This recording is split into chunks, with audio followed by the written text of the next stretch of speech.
Unfair share of the workload. Why, oftentimes they didn't even know I was a female. I was a prospector and a gambler. I was a Pony Express rider, and I drove to Deadwood Stagecoach now and then. And I was down there in Rawlins, and I was laying rail for the Union Pacific Railroad. And I was pulling my own fair weight of doing the men's day's work.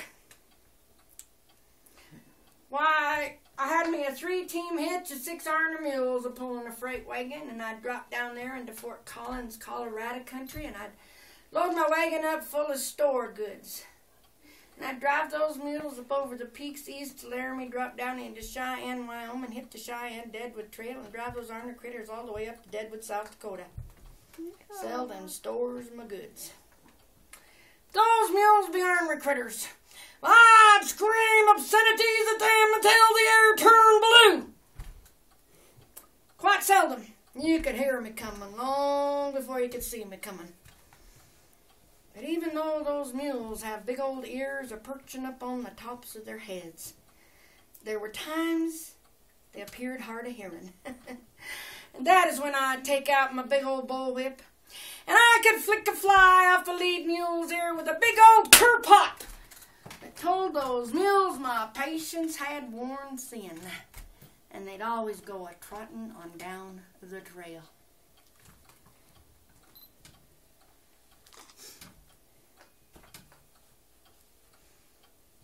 I have 3 of my beliefs to address in this presentation. I believe in Calamity Jane.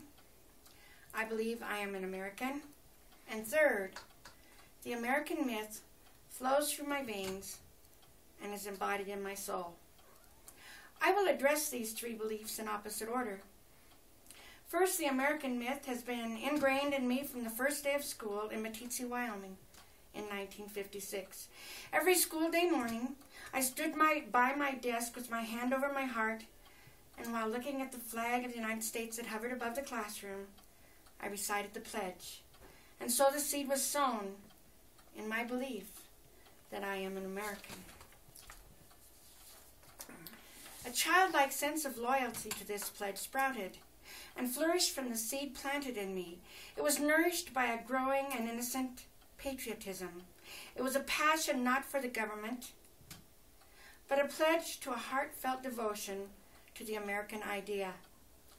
This is an intangible connection that I can examine and explore in American studies and in regards to emerging globalism, but I cannot deny it, nor do I want to.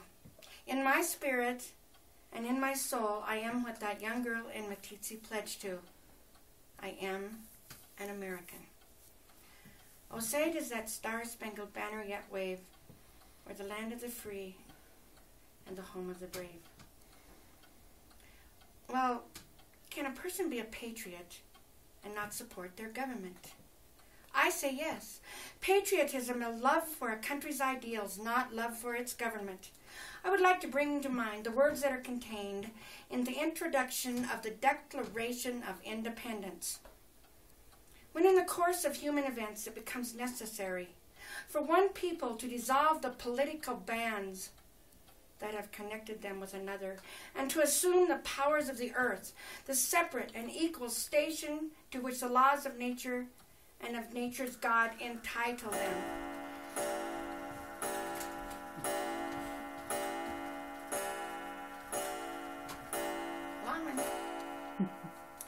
A decent respect to the opinion of mankind requires that they should declare the causes which impel them to the separation.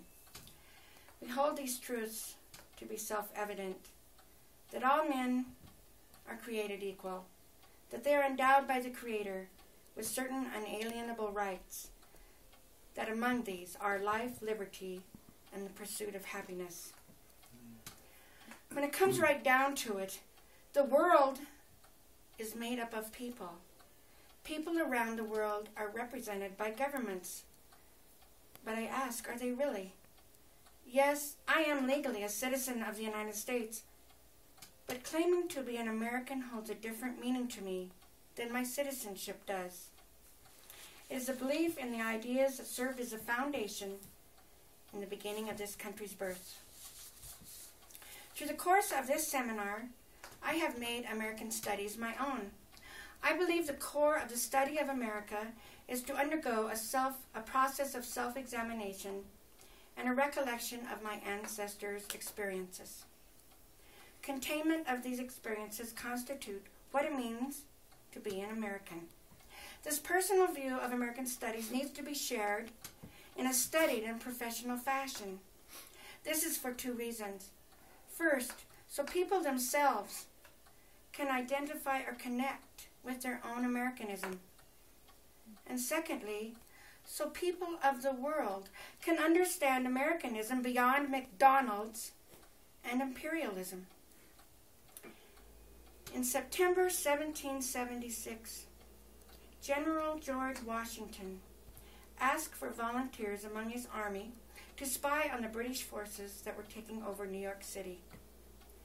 Nathan Hale was a sole volunteer.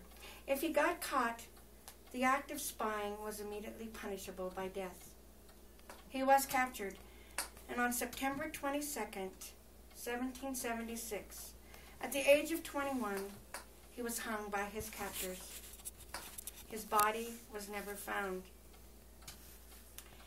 Hale is not so much remembered for what he did, but for his reasons for doing it. Nathan Hale has been memorialized by great speakers and monuments all over the country for his patriotic bravery. Although controversial as to whether he really said this statement this way in his final speech, these words have been immortalized. I only regret that I have but one life to give for my country. I am a descendant of Nathan Hale. Through his spirit, my patriotism has found its roots, not in a love for government, but for a devotion to the idea of American freedom, motivated by a pioneer character. I figure this is where Wyoming fits in. I am the 5th generation of my family that was born and spent their lives in this state. These are words I recall from a song in my past. There is a place where the spirit is free, cool water streams and aspen trees, where the mountains rise from the valley below, covered in pine and blankets of snow. We are Wyoming, proud and free. We are what America was meant to be. We are Wyoming. We will survive. We are the spirit, strong and alive. The most significant things in my life have been nature, God or a great creator, and my horses. And an environment that is abundant in Wyoming. These elements provide a fertile bed for the seed of American myth that was planted in me early in my childhood.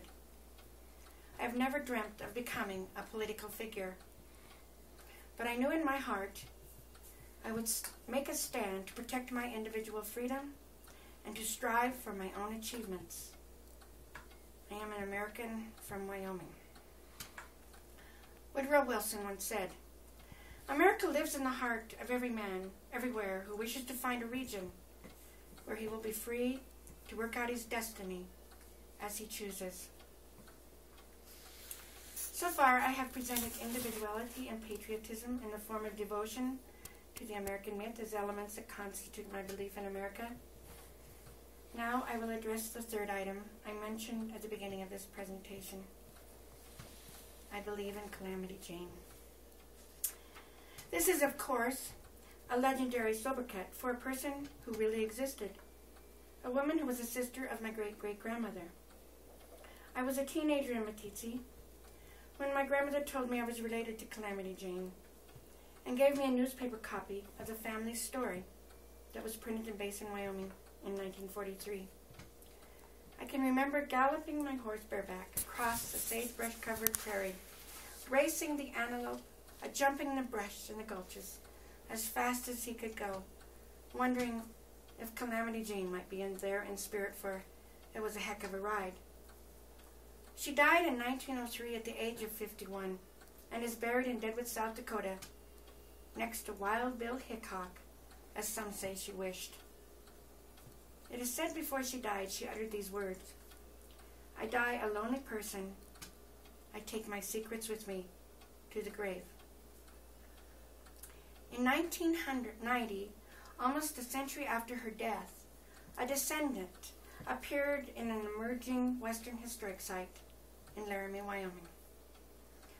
I, the descendant, saw the opportunity to share not only her story and the family story about her, but I saw an opportunity to share my own Western heritage.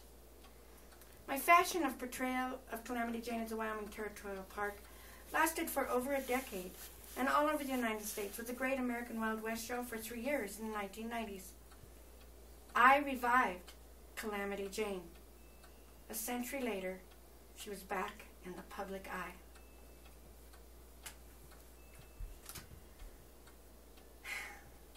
We are one and the same spirit. We refuse to mold into woman's place in society's structure. Together we are the other, and wouldn't want it any differently. We both have taken the opportunity to express our individuality. For I believe in her spirit and character. I know it is similar to mine. A common character then and now, of individualism and freedom to break the mold, and a refusal to be a piece of womanhood formed to fit in the puzzle of society's expectations. Ralph Waldo Emerson said it in this quote: "What happened to Calamity Jane, and maybe even me in contemporary times?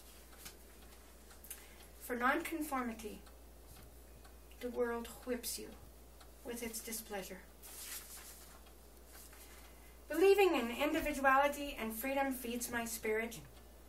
It is not a tangible feast, but a feeling entity composed of emotions and convictions, implanted while I was young, a seed that could be called the American myth that germinated in my soul and entwined with the very essence of my being. And as I enter my older years and travel through the pages of a higher education, I have become aware of events in American history that I regret and feel remorse. But through the assault and the breakdown of American exceptionality, along with the advent of globalism, I will hold the American flag tightly. My beliefs and the ideas that this country was founded on will not falter. I am an American.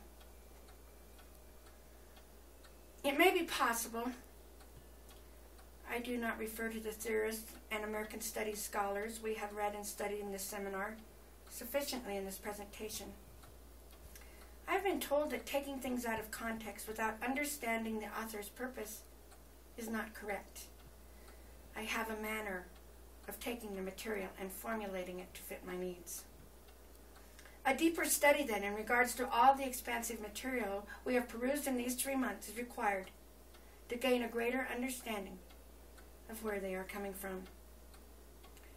Through the course of this seminar of American Studies and our assigned readings, I have found material that strikes my own heartstrings, that stirs not only my memories, but stories I have from my ancestors' experiences in America.